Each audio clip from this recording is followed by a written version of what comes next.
Let's switch gears now and to that laptop tender saga. And the High Court has temporarily stopped the Ministry of Education from procuring a fresh tender. Justice Weldon Korir issued the orders after Olive Telecommunications moved to court to challenge the decision to cancel the tender it had won. The Public Procurement Administrative Review Board annulled the tender for the supply of 1.2 million laptops for Standard 1 pupils and public primary schools, citing irregularities. KTN's Patrick Amimo has the latest. On Tuesday last week, the Public Procurement Administrative Review Board cancelled a lucrative multi-billion shillings laptop tender Olive Telecommunications Pvt Limited had clinched to supply 1.2 million laptops for Standard 1 pupils at a cost of 24.6 billion shillings. Submissions and authorities were also.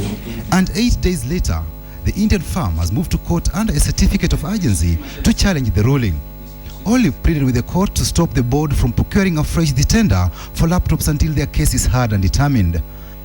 The review board had ruled that only Hewlett-Packard Europe BV and Haier Electrical Appliances Corporation Limited of China could participate in the fresh tender and an award made within a period of 45 days. Olive argues that it has been excluded unlawfully from that process by the decision of the board. While temporarily suspending the fresh tender ordered by the board, Justice Weldon Korir said if the stay is not granted, the matter will be overtaken by events. He said the dispute involves international companies and it was in the interest of justice to protect investor interest. The judge directed Olive to serve the review board with suit papers and appear before him on April 10th for hearing of the judicial review application. In a sworn affidavit, Olive Director of Sales Ajay Jain said the company was aggrieved by the actions of the board to cancel their tender award without giving them a fair hearing. The review board found Olive did not have financial capacity commensurate with the 24.6 billion shillings contract.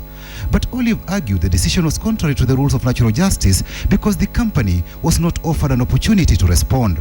Olive's Director of Sales Ajay Jain told Justice Korir that if such allegations had been properly pleaded and Olive given a proper opportunity to respond, it would have demonstrated that it indeed meets the financial criteria regarding the turnover. The board found that the combined average turnover of the Olive and its consortium partner was below the 8 billion shillings required under the tender.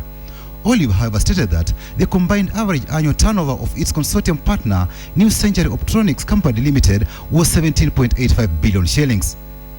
The review board said the tender requirements were ignored because Olive is not an original device manufacturer.